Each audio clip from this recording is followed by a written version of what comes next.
Nomination. Didier Rolland-Tabuteau prend la tête du Conseil d'État. Didier Rolland-Tabuteau a été nommé mercredi en Conseil des ministres à la tête du Conseil d'État, la plus haute juridiction administrative française, où il doit succéder à Bruno Lasserre. Didier Rolland-Tabuteau, jusqu'alors président de la section sociale de l'institution, est également responsable de la chaire santé de l'Institut d'études politiques de Paris et codirecteur de l'Institut droit et santé. Partisan d'une grande sécurité sociale.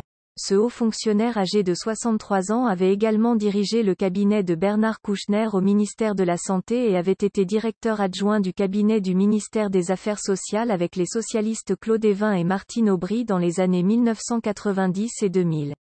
Fin du suspense. Sa nomination à la tête du Conseil d'État, malgré le titre officiel, mais trompeur, de vice-président, met fin à un suspense au sein de l'institution feutrée de la place du Palais-Royal à Paris. Mardi, Emmanuel Macron s'y était rendu pour remercier l'actuel titulaire de la charge, Bruno Lasserre, gagné par la limite d'âge, sans que le nom d'un successeur ne s'impose.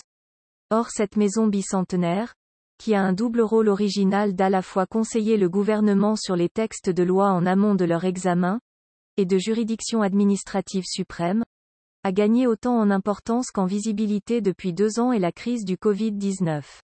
Le Conseil d'État s'est transformé en ruche, avait témoigné Bruno Lasserre auprès de l'AFP, en citant les 200 textes en matière de Covid, du gouvernement qui ont fait l'objet d'un avis en 2020, dont 112 ont été examinés en moins de 5 jours.